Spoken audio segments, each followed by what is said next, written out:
Hello, fellow traders. 'Tis I, the Rumpled One, coming to you on Sunday, July the 31st.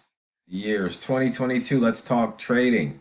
It's time for the weekly open and gap and the monthly open, even though it is July here in the US of A, where the markets are open. It is Monday, August the 1st. So, as always, these videos are for educational purposes only. Your results may differ from mine. And since this is the monthly open, let's just be mindful of our risk management. Let's not lose any more on any one single trade than we are willing to lose. Okay, so for the month, we're 19 pips above the monthly open so far. And for the week, you can see we have two gaps that haven't filled. The pound gap down and filled it. Notice where the weekly pivot is. On the daily, and the weekly and the monthly opens are all the same. So far, we're the same distance off those highs and lows. But for the yearly, we are 1,344 pips below the yearly open.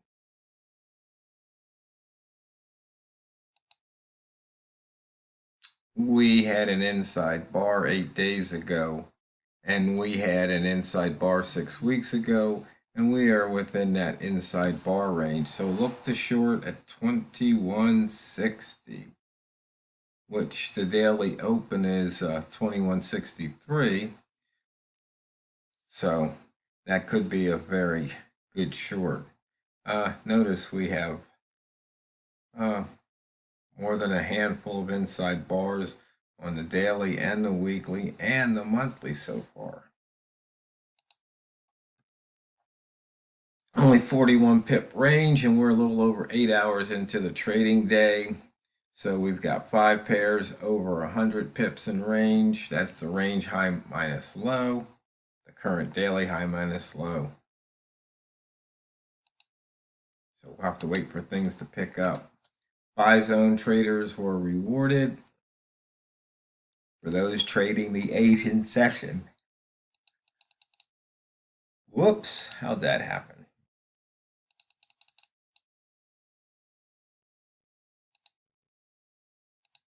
Looks like rat zone range is too low, so we'll have to wait for rat trades.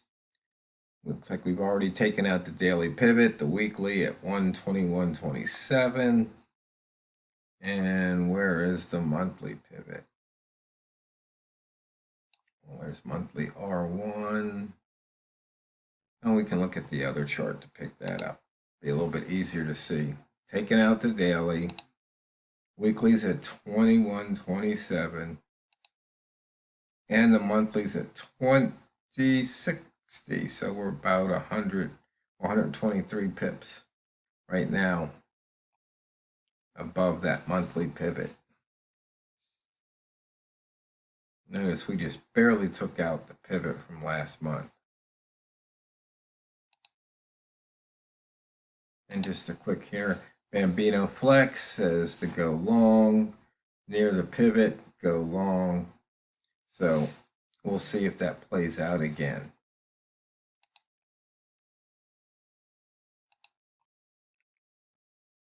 As you can see, we've had huge wick zones, the wicks being bigger than the body. So price is probably going to stay in these wick zones for a while unless we have a break of the upper or the previous day's high or the previous day's low. We'll just have to wait and see what happens. We'll probably get that because usually the first day of the month, that opening range has been pretty big. And looking at the monthly ranges, last month 486. And we didn't break out at a high, but we did break out of the low last month. You can see here.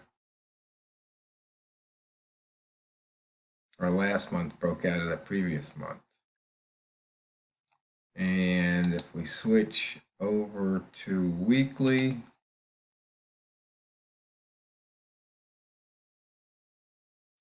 you can see last week's range definitely picked up right at the 50 percentile.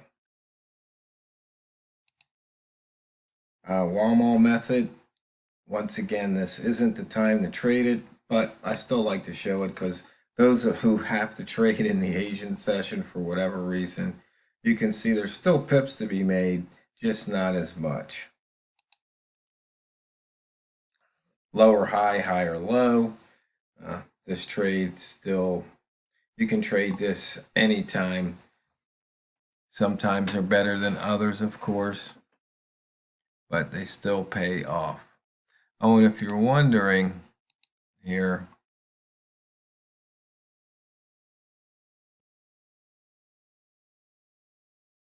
about these other levels,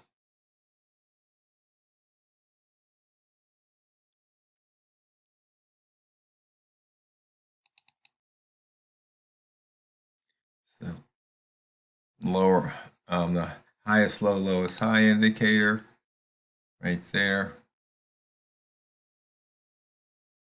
And this is the 3-level ZZ that puts out these other levels at the semaphores.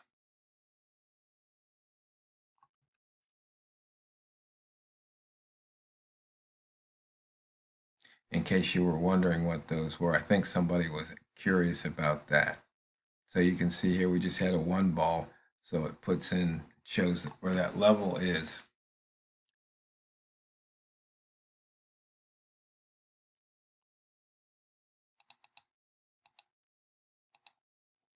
So I think we went over this earlier on Friday before it actually closed.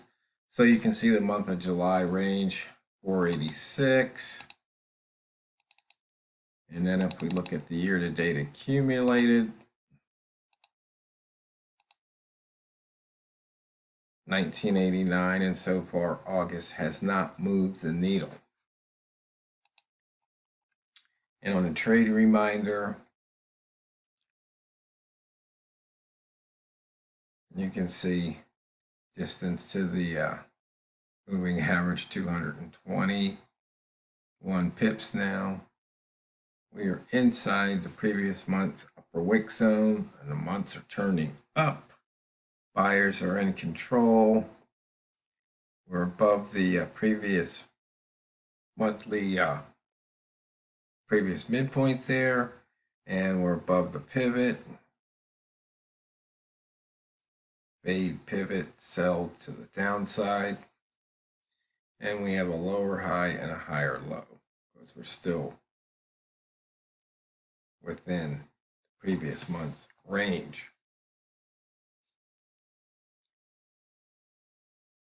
I'm trying to think if there was any other questions out there. I think I probably answered them on the video. None come to mind right now. This week, what are we going to talk about in the other videos? We're probably going to talk about money management. We've been talking about psychology a lot. And actually, money management could be considered part of the psychology because there's lots of traders out there on their forums and their videos, their books, their materials. They tell you don't focus on the money. Well, the thing about trading is it's very personal, and you have to figure out what works for you.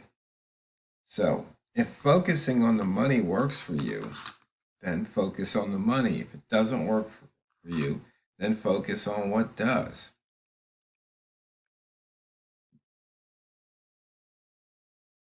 It's just kind of amazing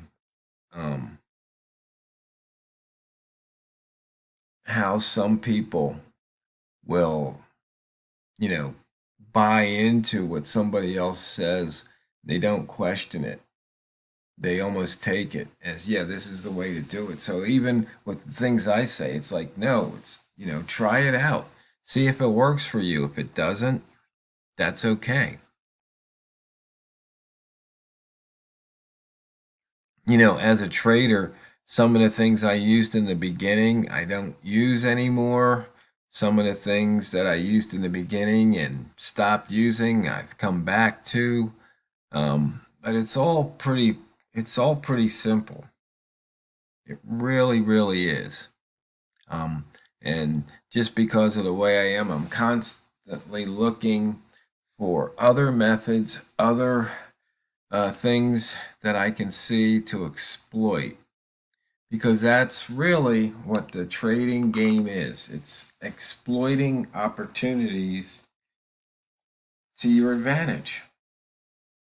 And when you really think about it, that's what it is. You see something on the chart or you feel something in your gut, doesn't matter. You put the trade on, and if your hunch was right or your analysis was right, your prediction was right, the opportunity presents itself to take money, you take the money, and that's it. Other times, you don't get the opportunity to take the money, so you have to stop out before the market takes too much back. And that's just one of the key pieces on the money side. And how you implement the money during the trade or implement your money management, that's really key. It's really interesting because you can have signals on the chart that tell you to stay in the trade, but they don't always pan out. So the question is, when do you say money's more important than what the trade chart tells you?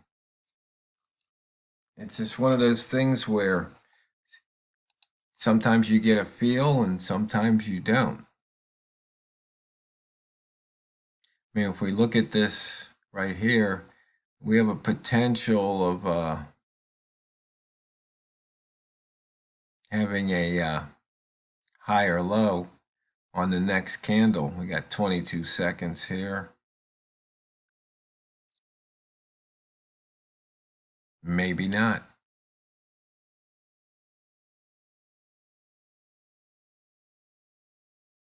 So sometimes just staring at the chart and watching what it does.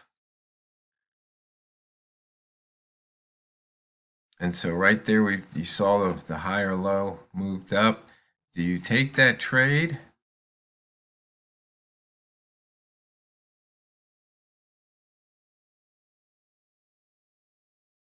Do you watch it? Are you biased?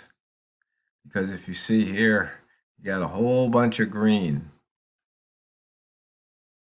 Would you want to go against that and go short?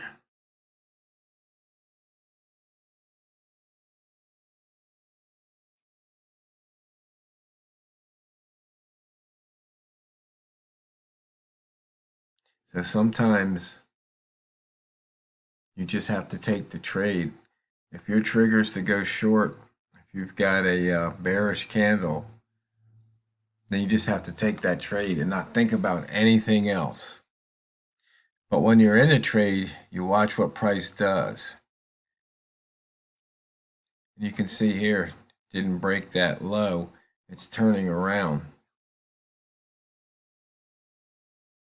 So if you were in that trade and you saw it break down like that, then come up, then it came back down, failed to break it, maybe you take that 0.9 pips off the table.